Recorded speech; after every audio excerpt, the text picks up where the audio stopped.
Hello students, how are you? Hope you all are fit and fine. So today we are going to discuss the properties of Dbms, which are the acid properties. So in acid properties, every character we have a meaning. So A stands for the atomicity, C stands for the consistency, I stands for the isolation, and D stands for the durability. So we will start from the very first, which is the atomicity.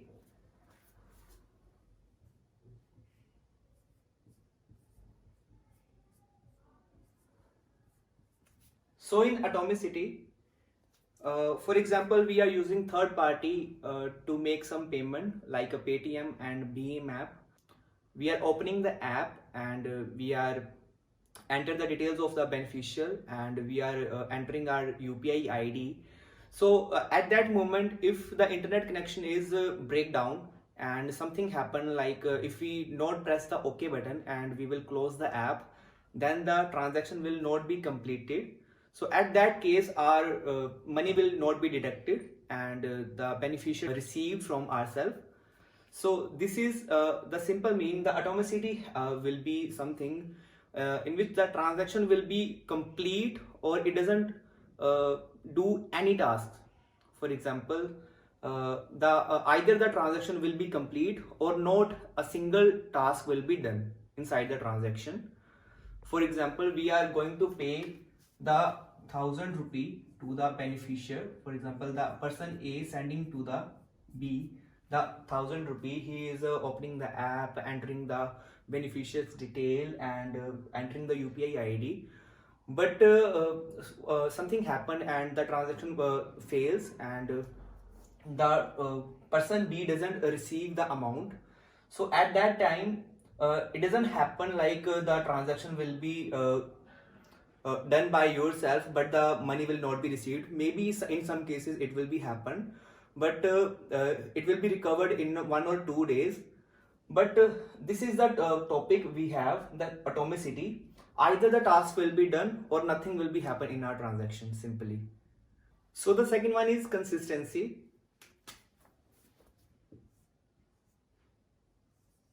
So in consistency, before the transaction starts and after the transaction will be complete, the sum of the money is remains same. It is the simplest definition of the consistency.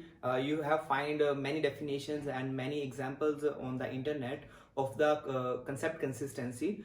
But according to me, you can understand it by the example.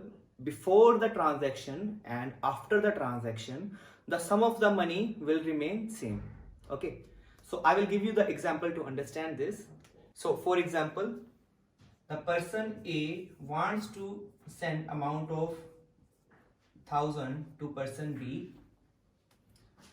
and before sending the money, the person A have 2,000 and the person B have 3,000 in their account. Okay, so after the transaction will be done, the person A have 1,000 because in previous they have 2,000. So after transferring the 1,000 rupee to the person B, it have the 1,000. So the person B have 4,000. Fine. So before the transaction done, A plus B have the 5,000, the sum of the amount we have, and after the transaction have done, the amount is 5,000. So this is the consistency. For example, if you have paid amount of 1,000 to anybody and the message will be arrived into your smartphone, like the 1,000 will be deducted and the person whom you want to send the money have not received any amount. This is the inconsistency in the system. The sum of the money remains same before and after the transaction. This is the consistency. So hope you understand by this example what is the consistency is. So the third one is isolation. So I will give you the example to understand the isolation. So to understand the isolation, We have the example. In this example, we have three transactions: the T1, T2, and T3. It is parallelly doing the transactions. For example, reading A, reading B, and reading C, and so on. So the main purpose of isolation is to converting the parallel schedule into the serial schedule. We have to remember that serial schedule is always in consistent order. So the main task, the isolation is done in the database, is that it converts the parallel schedule into the serial schedule. For example, the multiple transactions are running out parallelly. So isolation property will convert the parallel schedule into the serial schedule, because we know the serial schedule is always consistent. If the transaction will be done one after another, so it doesn't have any conflict inside it. So that's why the serial schedule is more consistent. So the only task the isolation done is to converting the parallel schedule into the serial schedule, which is overall task which we done should be consistent. So after the isolation, we have the fourth property, which is the durability. So the fourth feature is the durability. So to understand the durability, I will give you the example so that you can understand easily. We are saving our data inside our system, in our computer system, to future use. We are saving some movies to see in future for the entertainment purpose, or we are saving some data in PowerPoint, and we are recording some lectures so that we can view that lectures in future. So the every task which we are saving is the permanent, because we are saving the data inside the hard disk. So the every task which we are done in database should be permanent. We are saving that data in the hard disk so that it should be available 24/7 to us, and we can use this data into the future. So this is the concept of durability. We are saving the data for permanent use in future, and this is available 24/7 because it is permanent. We are not saving our data into the local disk, which is in RAM.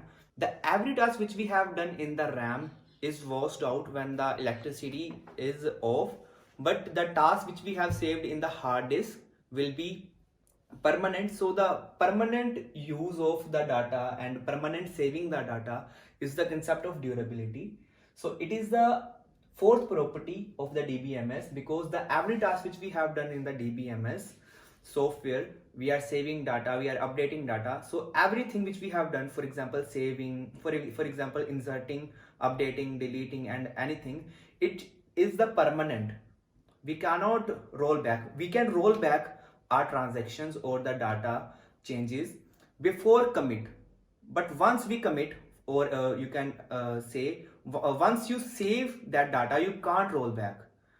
For example, if you are saving some data in the MS Word, so after saving that data, you can't roll back, you can't undo that task. Yes, you can do undo before you are saving it, but in database, once you are committing some data and any task which you are saving, after that you can't roll back. So this is the four properties we have, asset properties.